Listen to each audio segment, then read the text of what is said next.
guys, assalamualaikum. So update naman tayo dito sa Dato Piang. So kung ano bang bago dito sa Dato Piang ay makikita nyo ngayon. At ang ipapakita ko sa inyo mga katuklas ay kung anong meron at kung anong baha ang meron ngayon dito sa Dato Piang. So kita nyo naman dito mga katuklas na umapaw na yung tubig dito sa Balanakan, na kung saan every time na umaapaw yung tubig dito sa Balanakan ay punong-puno ito ng tao at dinadayo hanggang sa galing sa walang hanggan yung mga tao. Joke lang.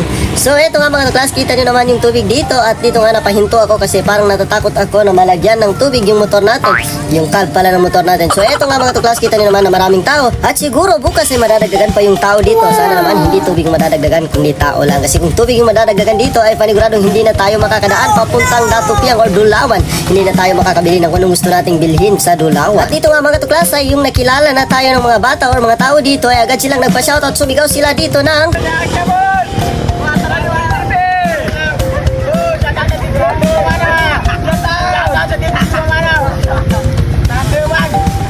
at yun nga mga tuklas ay nagpa-shoutout nga lang sila. At dito nga mga tuklas, at habang nagbibideo tayo ay merong nagpipis bomb dito, nagpapakita at nagpapakuha sa video natin.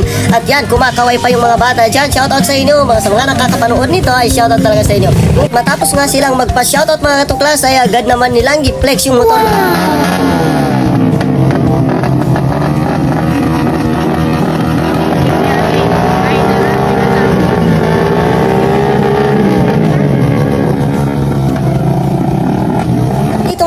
Ay nagtatalon-talonan pa yung mga bata para lang makuha sila ng video at sinasabi pa nila sa akin na nakapalo daw sila sa Facebook page ko. Pero sensya na po, hindi ako nakadala ng sticker natin kasi kung meron lang ay bibigyan ko talaga kayo kasama ng pagkain. Syempre, kasi alam ko hindi nyo naman kukunin yung sticker kung walang pagkain. Kaya joke lang. At yun nga mga tuklas, matapos yun ay syempre binidjuan ko naman yung pamangking ko na sumama sa akin sa pagpunta dito sa tubig. Actually mga tuklas, bumili lang sana kami ng isda na uulamin mamaya, kaso lang nakita ko na may tubig kaya dumiretso ako doon. At kita nyo naman yung pamangking ko na nag-enjoy pero natatakot sa tubig. Dito nga mga katuklas ay bibigyan natin ng highlights.